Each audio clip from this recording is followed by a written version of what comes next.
sweetie. Stage 2 winner.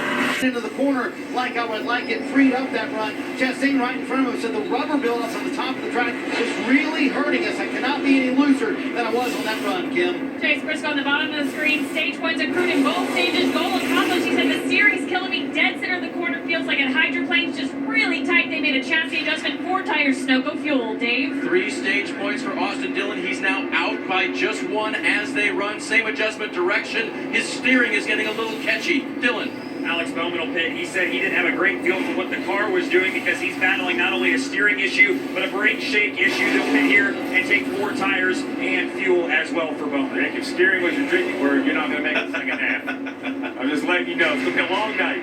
Top 3 all holding position as they count. Premier outdoor company and worldwide leader in conservation. Congratulations to Johnny and the team. Fans being a part of it. Ronnie Morris is a big NASCAR fan as well. Not only a big supporter of Christopher Bell, Chase Elliott coming back to the green flag as stage 3 underway. It's going to be a big challenge both on the racetrack and on pit road. How you consume this last 240 laps when you pit. It's easy to say tires don't have a whole lot of value, but now the field knows it. How are you going to play your chess pieces different? William Byron to the bottom of the racetrack here. His teammate Kyle Larson running the high side. Can't really make the exit work off of turn 4. Haven't seen William up here much. We'll be paying attention to his pace here now that he has some clean air on this 24. Everybody seems to get better when they get in that top 2, top 3 position.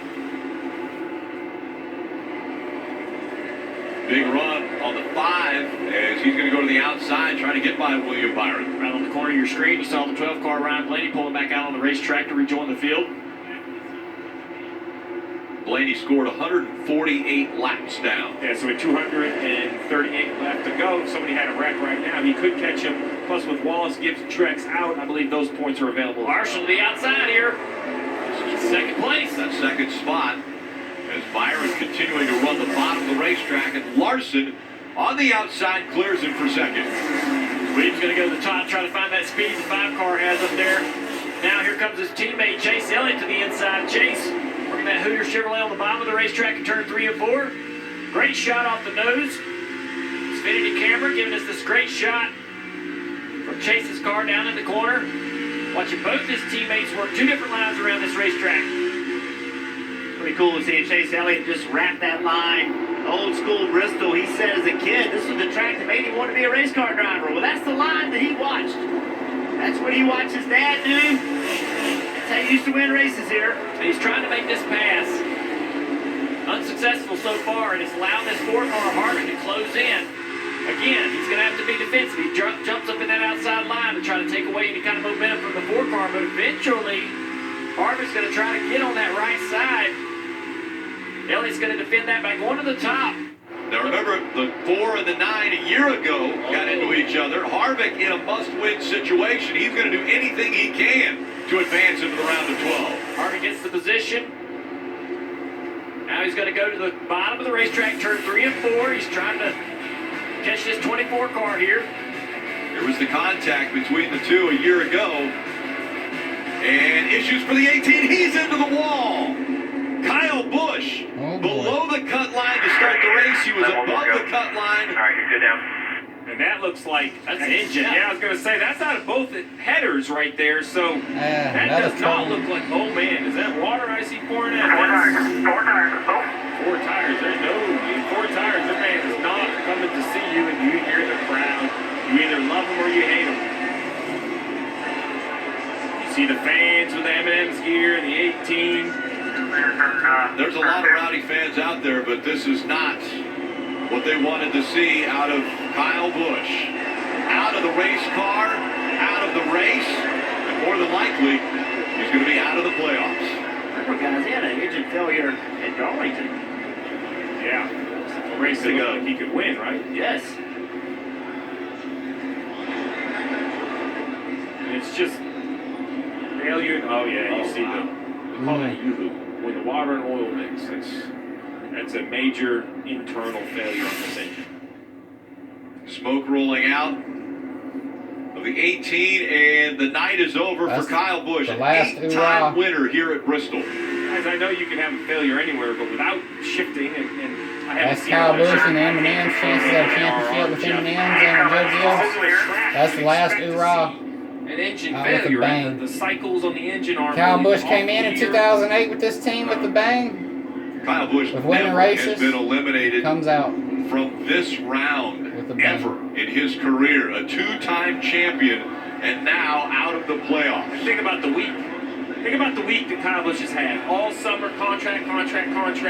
Big announcement down at the Hall of Fame with Richard Childress. I'm going to RCR next year. Got that off his shoulders. Finally could put his foot forward and focus on this year in the playoffs.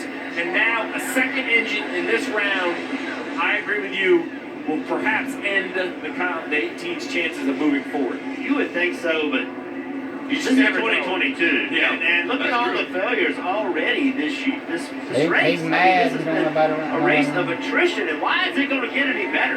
228 laps to go.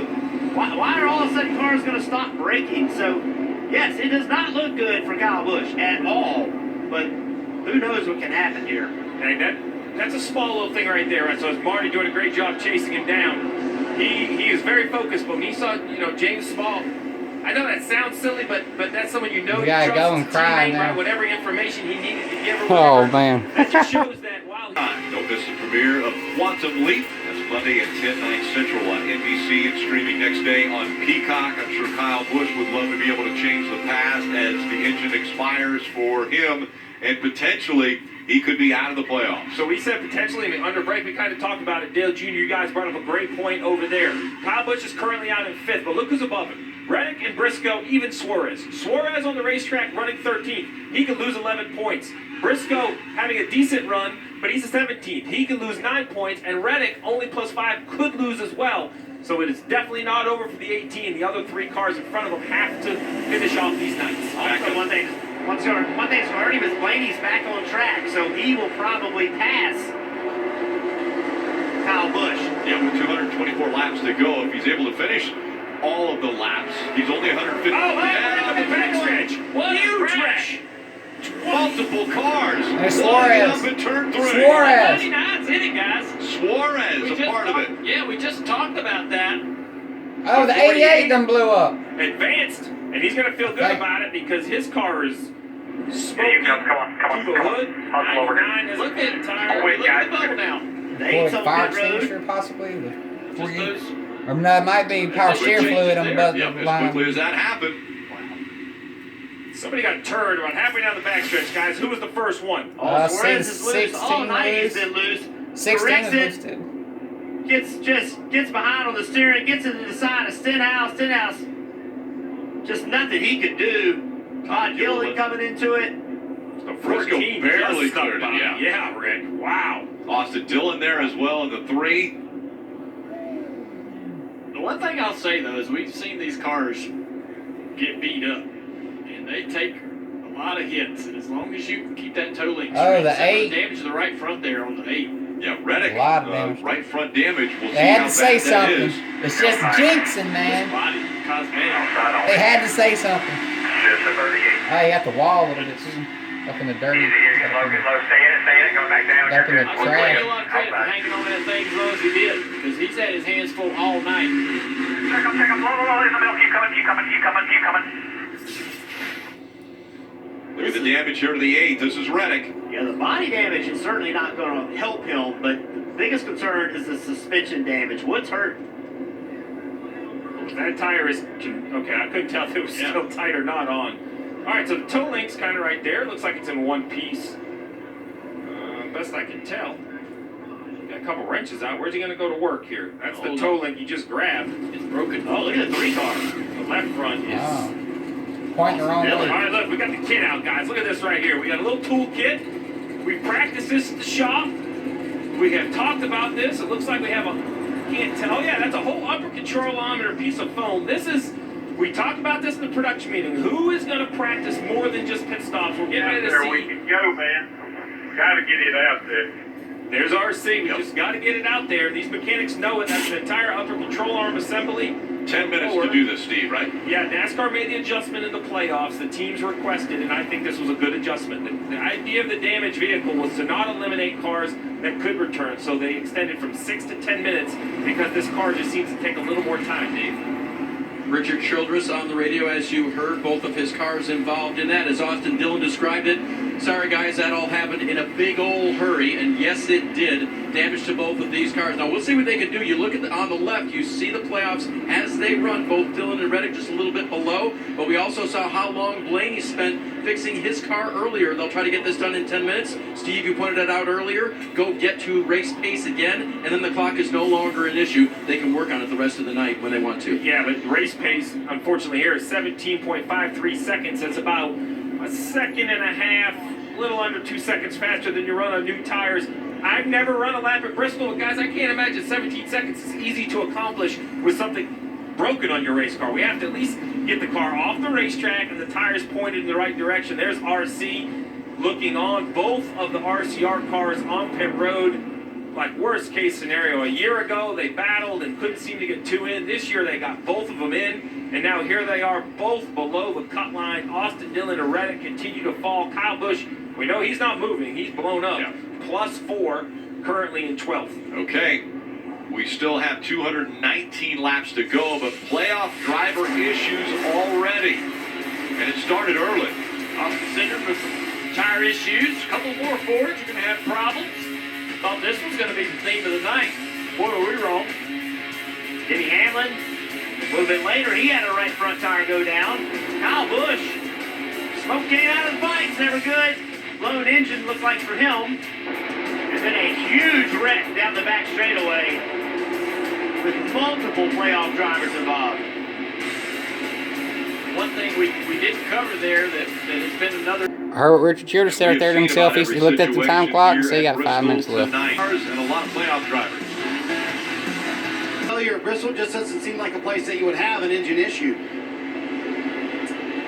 Yeah, definitely sort of goes with our year. I